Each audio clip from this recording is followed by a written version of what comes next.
झारखंड राज्य सेवा विमुक्त चौकीदार दफादार संघ ने राजभवन के समक्ष विरोध प्रदर्शन किया है सरकार के खिलाफ। उनका कहना है कि 3 से 6 वर्ष तक हमें सरकारी सेवा दिए हैं, जिसकी सारी प्रमाण मेरे पास है। इसके बाद भी बिना कुछ कारण के हमें हटा दिया गया, जबकि चौकीदार संवर्ग नियमावली 2015 में इन्हें सुरक्षित रखने की बात लिखी हुई है, जिसके लेकर के इन्होंने विधानसभा तक मामला पहुंचाया। वहां पे ध्यान आकर्षण में उन्हें 15 दिन के बाद वापसी करने की बात कही, लेकिन के पास इकट्ठा हुए हैं 400 चौकीदार करीब राजभवन में इकट्ठा हुए हैं।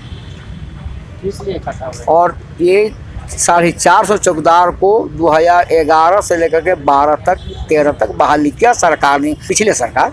और उसके बाद रघुवर सरकार की शासनकाल में तमाम चौकीदार लोगों को बर्खास्त कर दिया गया 2016 में। एल.एन. पांडे का नेतृत्व में या सभा में जो गई वही प्रधान सचिव थे। उसके बाद से चौकीदार लोग कोर्ट पर आए, मिनिस्टर के यहाँ गए, विधानसभा में आए तो विधानसभा में एक आश्वासन समिति गठन किए माननीय स्पीकर महोदय ने, जिस आश्वासन समिति में यही पास हुआ जो बर्खास्त चौकीदार लोग हैं इनको वापस लेना चाहिए। ये चौकीदारी मैनुअल के तहत है और इसको लेना बहुत आवश्यक है। और इन्होंने ये आदेश करके ये प्रधान सचिव वरुण एक्का के यहाँ भेज दिए। वरुण एक्का आज तक टहलाते रहे तमाम चौकीदार को, आज करेंगे काल करेंगे, और ना ही किए। इसके बदले में उन्होंने ऐसा काम किया जो सारे बीट में न्यू चौकीदार का नियुक्ति हेतु बहाली करके पूरे जिला में भेज दिए। और तमाम चौकीदार आज रोड के में है, भुखमरी के कगार पर। चौकीदार लोगों के घर में बेटी बढ़ गई है, ब्याह देने के लिए नहीं पाए। और ये अभी चौकीदार लोगों को उम्र बहुत हो गया है, जो लोग शुरू से नौकरी कर रहा है वो लोग मैंने कोई काम करने के लायक ही नहीं है। क्या करेगा? क्या ये सरकार यहाँ के जनता SC ST चौकीदार के साथ हम लोग समझ रहे सौतेला व्यवहार कर रहा है, या तो हम लोग को जीवन से हत्या करने का उपाय कर रहे हैं, तो हम लोग भूखे मर जाएंगे। क्या करेंगे चौकीदार अगर नई नौकरी पर वापस आएगा तो? इसलिए हम आपका मीडिया के चैनल पत्रकार महोदय से आग्रह करेंगे, मेरा विनती है, निवेदन है कि सरकार को ये ऐसा खबर करे, ऐसा सूचना करे कि तमाम चौकीदार लोगों को इन्होंने पुनः वापस करे और इनका नींद टूटे। की मांगे पूरा झारखंड लेवल के विमुक्त चौकीदार की है, कोई जिला से? ये पूरे प्रदेश की मांग है। पूरे प्रदेश की मांग जी। जिस हिसाब से सरकार आपको अनदेखी कर रही है, क्या रणनीति रहेगा अगर नहीं मानेगी? हम लोग आगे ये लड़ाई को जारी रखेंगे। कानून की भी सहायता लेने के हैं। कानून की सहायता, चूँकि कानून ने हम लोग को ऑलरेडी सरकार का जो आश्वासन समिति है उसने हमें पूर्ण रूप से आश्वस्त कर दिया है कि हमको 15 दिनों के अंदर वापस लिया जाए। ये आश्वासन समिति कर चुकी है। दूसरी, सरकार की जो नियमावली चौकीदार संवर्ग नियमावली 2015 बनी है उसमें हमें सुरक्षित रखा गया है। उस पर लिखा है कि विधिवत की गई नियुक्ति स्वतः इस नियमावली में समायोजित समझे जाएंगे और यह नियमावली परिवर्तित तिथि से मान्य होगी, जो संविधान का भारत का संविधान करते हुए झारखंड के राज्यपाल महोदय के हस्ताक्षर से बनी हुई नियमावली है। उसके बाद उस नियमावली में 16 में यह भी कहा गया है कि नियुक्त चौकीदार दफादार जो विधिवत किए गए हैं उनकी नियुक्ति और प्रोन्नति की कार्रवाई इस नियमावली के अधीन की गई कार्रवाई समझी जाएगी। उस तरह से हम पूर्ण रूप से नियमावली में सुरक्षित हैं। दूसरी, जिस केस का हवाला दिया गया है हमारे ऊपर, एक नंदन लोहरा बनाम झारखंड सरकार, दूसरा सुप्रीम कोर्ट सुरेंद्र पासवान बनाम बिहार सरकार, उन किसी भी केस में ये स्पष्ट नहीं लिखा गया है कि जिनकी नियुक्ति हो गई है उन्हें हटाया जाए। ऐसा कोई आदेश नहीं है। उम्र सीमा कितनी? उम्र सीमा 60 साल सर्विस करने की, जो एक चतुर्थ वर्गीय कर्मचारी हम चतुर्थ वर्गीय कर्मचारी हैं और चतुर्थ वर्गीय कर्मचारी की जो भी सुविधा होती है अविभाजित बिहार सरकार का द्वारा ही हमें चतुर्थ वर्गीय कर्मचारी 190 से बनाया गया है। इसमें आपका सरकार अपवाद स्वरूप एक बार बॉन्ड लेकर नियुक्ति लेने का मामला आपका बिहार सरकार ने रखा था। मैं अगर जाति का बात करूं तो कौन कौन जाति के लोगों को शामिल है? इस पर वर्तमान में जितने भी जाति हैं उसमें ST SC OBC के लोग ज़्यादा हैं, जनरल के लोग कम हैं। तो इसमें क्या जनरल भी सम्मिलित हो सकते हैं? देखिए, ये उस समय जब चौकीदार की नियुक्ति हो रही थी उस समय लोगों को थाने में थानेदार का बर्तन साफ करना होता था, कपड़ा खींचना होता था, घोड़े का घास काटना होता था, पानी भरना पड़ता था। तो ये सब काम करने के लिए पहले के लोग जितना जनरल कैटेगरी के लोग हैं वो लोग नहीं करते थे, और जिसके कारण निम्न कैटेगरी के लोगों को यहाँ पर रखा जा रहा था, और इसीलिए निम्न कैटेगरी के लोग इस पर रहे हैं।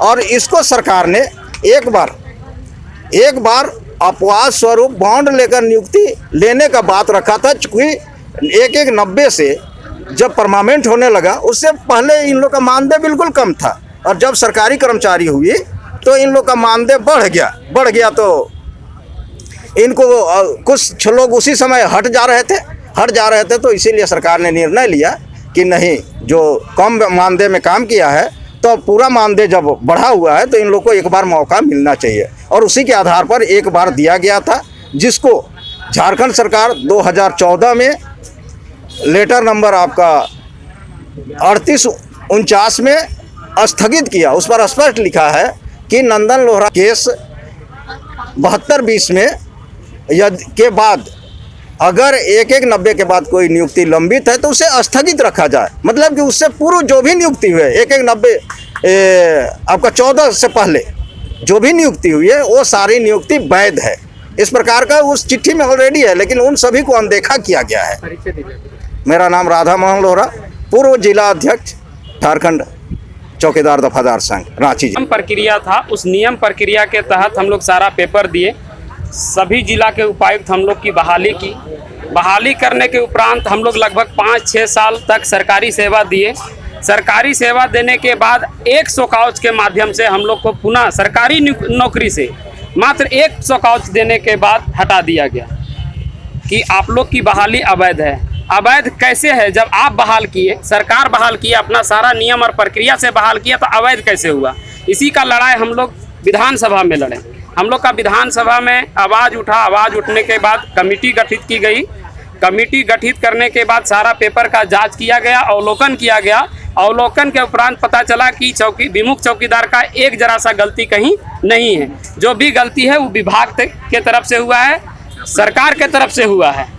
फिर तुरंत जो है सो विधानसभा के तरफ से अनुशंसा की गई कि 15 दिनों के अंदर तत्काल इन लोग को पुनः पदस्थापन कीजिए। इनके पद पे जितने भी चौकीदार को हटाया गया है पुनः पदस्थापन करने की बात कही गई। आज लगभग 4 महीने से ऊपर हो गया। उस ऑर्डर की अवहेलना सरकार के द्वारा किया जा रहा है, गृह विभाग के द्वारा किया जा रहा है। आज तक उस ऑर्डर का पालन नहीं किया जा रहा है। इसी के एवज में हम लोग धरना प्रदर्शन की नियुक्ति 2010 में हुई, जिस समय हेमंत सोरेन की सरकार थी। फिर जैसे ही बीजेपी की सरकार आई हम लोग को हटा दिया गया। मुख्यमंत्री साहब से फिर मिले हम लोग, जिस समय मुख्यमंत्री नहीं थे हेमंत सोरेन। सारा पेपर का अवलोकन करने के बाद वो बोले कि आप लोग का मांग जायज़ है, जैसे ही मेरी सरकार बनती है सबसे पहले आप लोग को वापस लाएंगे।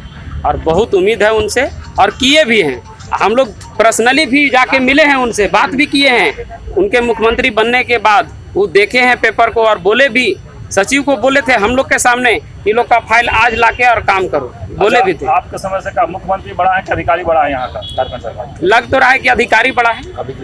जो स्थिति है, अब विधानसभा अध्यक्ष के ऑर्डर को नहीं माना जा रहा है तो अधिकारी ही बड़ा है।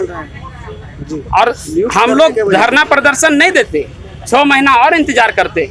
जब सरकार का मर्जी होता तब किया जाता, लेकिन नया बहाली निकाल दिया गया है हम लोग के जगह पे। नया वैकेंसी के लिए सब डीसी को आवेदन कर दिया गया है, नोटिफिकेशन जारी हो गया है। अब अगर हम लोग के बीट पे बहाल हो जाता है फिर हम लोग कहाँ जाएंगे? हम लोग लगभग 70 से 80% लोग वृद्धावस्था में हैं जो नौकरी कर चुके हैं। अब और 70 से 80% हम लोग SC ST भी हैं। अच्छा, तो ठेका में लिया गया था कि मतलब नहीं, चौकीदार की बहाली ठेका पर नहीं होता है। चौकीदार की बहाली परमानेंट होता है, और उपायुक्त महोदय भी किया था तमाम। डीसी के अध्यक्षता में की गई है। हम लोग की किसी तरह का कैजुअल या मानदेय कुछ नहीं था। जिस तरह से सरकारी नियुक्ति होती है उस तरह से हम लोग को नियुक्त किया गया था। वेतन कितना मिला था? 5200 स्केल था और ग्रेड पे 1800 था। 5200 से 20,200 था ग्रेड पे और 1800 स्केल पे था। सर्विस बुक खुली है, पैन कार्ड, प्राण कार्ड बना है। मतलब जिस तरह से सरकारी प्रक्रिया होता है, सरकारी हाँ सब प्रक्रिया पूर्ण करने के बाद हम लोग की नियुक्ति की गई। अभी कैसे बहाली हो रही है? अभी किस तरह से बहाली लिया जा रहा है? अभी विज्ञापन के तौर पे बहाली किया जा रहा है। तो आप लोग इसके लेकर के धरना पे बैठे हैं। सचिव से या विभागीय मंत्री से मिले? जी मिले। क्या आश्वासन दिया उन्होंने? आश्वासन यही दिया गया कि आप लोग के आश्वासन समिति में जो ऑर्डर हुआ है उसके एवज में हम आपको जो है सो छूट दे के उम्र सीमा में और पढ़ाई लिखाई का नहीं बोला गया, उम्र सीमा और आपका जितना दिन आप काम किए हैं उसके हिसाब से 2 अंक दिया जाएगा। उस हिसाब से अगर हम लोग को छूट दिया जाएगा तो एक भी चौकीदार हम लोग बहाल नहीं हो पाएंगे। आप लोग पढ़े लिखे नहीं हो? जी, लगभग 70 से 80% लोग जो है वो 8वां पास हैं। सरकार का 2012 में ही नियम आ गया है कि अब जो भी नियुक्ति होगी वो मैट्रिक उत्तीर्ण की होगी। मेरा नाम पप्पू कुमार पासवान हुआ, कोडरमा जिला से हूँ। पिछली बार भी हेमंत सोरेन की सरकार आप लोग को बर्खास्त की है, इस बार हेमंत सोरेन की सरकार है। नहीं, देखिए साथी लोग जब से हम लोग सेवा से विमुक्त हो गए हैं तब से हम लोग का साथी कुछ इतना ही डिप्रेशन में चले गए जो हम लोग बोलने के लायक नहीं। पिछले सरकार जो रघुवर दास की सरकार थे उन लोगों ने हम लोगों की सेवा से बर्खास्त कर दिया। बर्खास्त हो जाने के बाद हम लोग को मामला कोर्ट चला गया। कोर्ट में जाने के बाद कोर्ट का कोई सा आदेश नहीं हुआ और उसको पदाधिकारी को मिली भगत से हम लोगों को सेवा से हटा दिया गया। 100 गज मात्र दिया गया। इसके बाद हम लोगों ने चले गए हेमंत सोरेन जी के यहाँ। हेमंत सोरेन जी बोले कि मेरा सरकार अगर बन गया तो तुम लोग को एक बार नहीं हम लोग को पास आना पड़ेगा, तुम लोग को पुनः अपने अपने बीट में अपने अपने थाना अंचल में अनुमंडल में योगदान करा दिया जाएगा। इसके बाद हम लोग को दौड़ाते 2 साल आज तक होने चला। हमके गृह विभाग के जो सचिव हैं, प्रधान सचिव, उन लोगों के सभी उपायुक्तों को झारखंड का मैंने विज्ञापन निकाल दिया जा रहा है कि ये लोग को प्रायोरिटी देंगे। प्रायोरिटी मतलब छूट देंगे। तो हम लोग किसी का 40, किसी का 35, किसी का 45 हो गया। हम लोग अभी 7 पास हैं, 8 पास हैं, बहुत से कम मैट्रिक और इंटर है, किसी को नौकरी नहीं होगी।